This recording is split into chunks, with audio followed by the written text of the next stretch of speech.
গতকাল রাত থেকে এত পরিমাণে বৃষ্টি কি বলবো তোমাদের, আমার তো একেবারে ঘুমাতে ঘুমাতে ঘুমটা ভেঙেই গেছিলো। তারপরে দেখলাম ভীষণ ঠান্ডা লাগছে, তো সেই জন্যই কিন্তু কম্বল ঘুরি দিয়ে ঘুমিয়েছিলাম মা মেয়ে। তো ঘুম থেকে উঠেই সেই তো সংসারের সমস্ত কাজবাজ করতে হবে, তাই না? তো সেই জন্য আর বসে না থেকে দেখো একেবারে লেগে পড়েছি সংসারের কাজে। এই যে বেশ কয়েকটা বাসি জামা কাপড় ছিল আমার আর মাম্মাম সোনার, সেগুলো এখন সার্ফ জলে দিয়ে দিলাম। হ্যালো বন্ধুরা, good morning, welcome back to my new blog. তোমরা সবাই কেমন আছো? আশা করি সবাই ভালো আছো, সুস্থ আছো। আমি টুম্পা, আমার নতুন একটা ব্লগে তোমাদের সবাইকে অনেক অনেক স্বাগত। সকালে ঘুম থেকে উঠেই আশিপাশি সমস্ত যা কিছু কাজ ছিল সব কিছুই কমপ্লিট করে নিয়েছি, সেগুলো আজকে তোমাদের সঙ্গে শেয়ার করিনি। ওই রোজ রোজ বাসন মাজা, উঠোন লেবা এগুলো শেয়ার করতে আমার একদম ভালো লাগে না। তোমরাও নিশ্চয়ই একই ভিডিও প্রত্যেক দিন দেখে দেখে বোরিং হয়ে যাও। তো সেই জন্য আজকের এই যে দেখো বিছানা তোলা থেকে ভিডিওটা স্টার্ট করলাম। তো ব্লগটা প্রথম থেকে শেষ পর্যন্ত দেখতে থাকো, আশা করি আজকে ব্লগটা তোমাদের অনেকটাই ভালো লাগবে। সকালে ঘুম থেকে উঠেই তো বাসি কাজ করে নিয়েছি, আর এখন বিছানাটা তুলে নিচ্ছি। আর তার সঙ্গে দেখো মাম্মাম সোনার দুষ্টুমি, মানে ঘুম থেকে ওঠা মানেই দুষ্টুমি স্টার্ট। তো সেটা আর বলতে লাগে না। তো ও পড়তে বসেছিল, পড়াটা হয়ে গেছে, মানে ওই মা পাশে না বসলে যা হয় অবস্থা।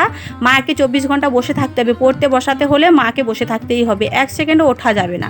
সেটাই হচ্ছে একেবারে বাধা ধরা নিয়ম। আমি যদি উঠে পড়ি তাহলে ব্যাস, ওর পড়ার একেবারে চটপাল্লা উঠে গেল।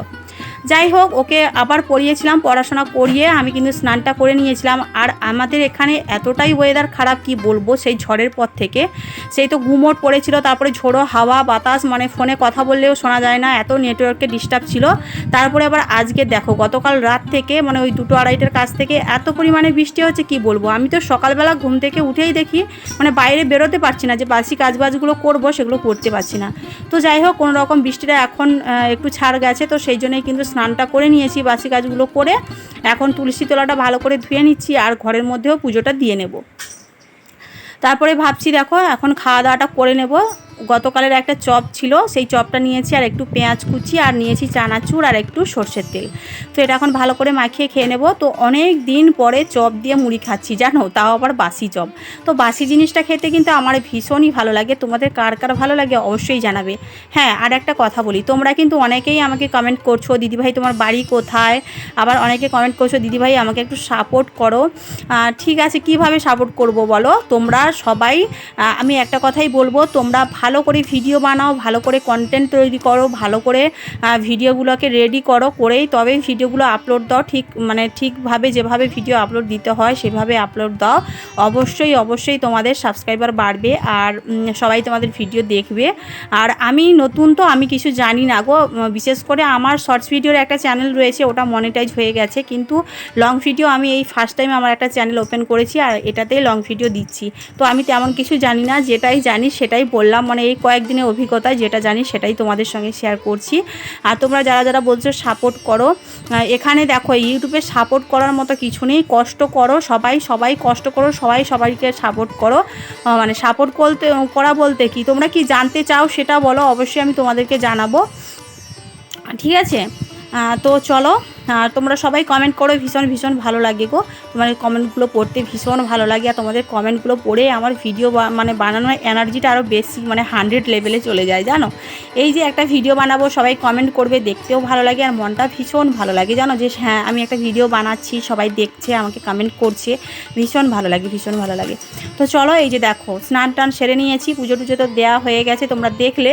আর এখন এই যে ট্যাঙ্কের ওপরটা পুরো যাচ্ছাতা অবস্থা হয়েছিল, সেগুলোকে এখন গোছগাছ করলাম। আর এখন দেখো এই যে স্নানের পরে ভিজে জামা কাপড়গুলো ছিল সেগুলোকে এখন এই যে রোদ্দুরে মিলে দিচ্ছি। রোদ্দুর তো বেরোয়নি, মেঘলা ওয়েদার, ভীষণই মেঘলা ওয়েদার। সারা দিনটা ধরে আজকে যা অবস্থা বৃষ্টি হতেই থাকবে। তো চলো একটা কথা আজকে তোমাদের সঙ্গে শেয়ার করি। এই যে আমরা যারা হাউস ওয়াইফরা, এই যে ঝড়ের পরে আমাদের সংসারে কত কাজ বেড়ে গেছে বলো। সকাল থেকে রাত পর্যন্ত যেন সংসারের কাজ গুছিয়ে পারা যায় না, যেন সময়ই মানে কোলাচ্ছে না আমাদের।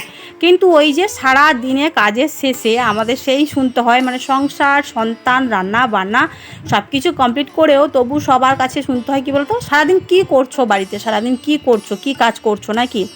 না, আমরা কিছুই করি না। সংসারটা কি আর এমনি এমনি সাজানো গোছানো থাকে বলো? একজন মেয়েই কিন্তু একটা সংসারের মানে কি বলবো, সবথেকে মূল্যবান জিনিস। একটা সংসার কখন তৈরি হয়? একটা সংসারে যখন একটা মেয়ে আসে। কোথায় একটা ছেলে কোথায় একা একা সংসার গোছাতে পারে না? পারে কি? তোমরাই বলো।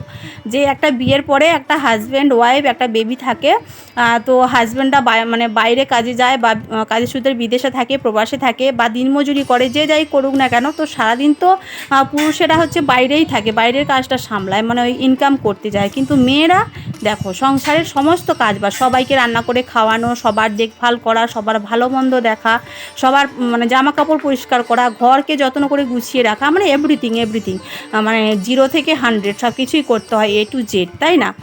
তো তবুও সবাই কেন বলে এই কথাটা আমি জানি না। আমার শুনে কিন্তু ভীষণ হাসিও পায়, আবার খারাপও লাগে যে এই যে আমরা সারাদিন সংসারে এত কাজ করছি, তবু বলে কি করছো কি করছো।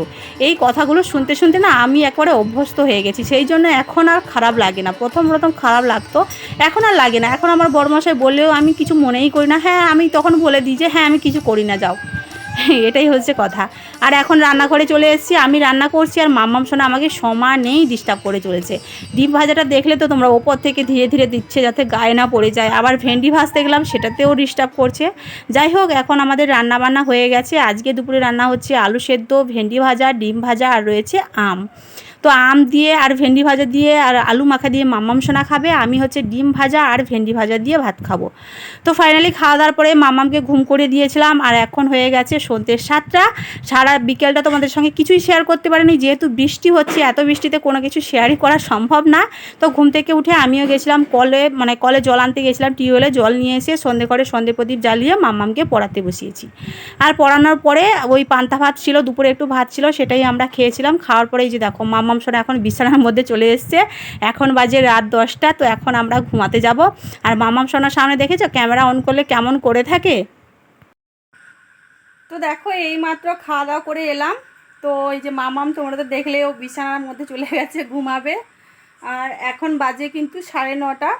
আর মামামকে এখন ঘুম করিয়ে দেবো, দিয়ে কিন্তু আজকে রাতের বেলা আমি ভিডিওটা এডিট করব আর থাম্বনেলও বানাবো, সব কিছুই একেবারে রেডি করে তারপরেই ঘুমাতে যাব। মানে ঘুমাতে ঘুমাতে আমার আজকে কটা বাজবে জানো? 12:30 একটা বেজে যাবে। আর তোমাদের দাদাভাই যেহেতু ডিউটির থেকে ফিরে যাওয়ার সময়, রুমে যাওয়ার সময় আমাকে ফোন করে, তো কথা টথা বলে একেবারে ঘুমাবো।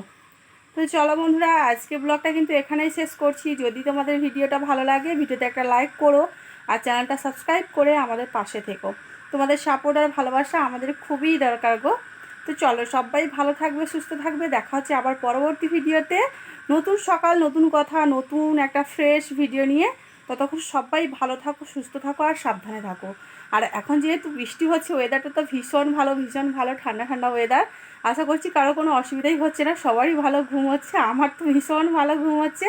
তো চলো, যতটুকু সময় ঘুমাই না কেন রাতের বেলাতে, ঘুমটা কিন্তু একেবারে শান্তি করেই ঘুমাই। চলো, সবাই ভালো থাকবে, সুস্থ থাকবে। Good night, tata.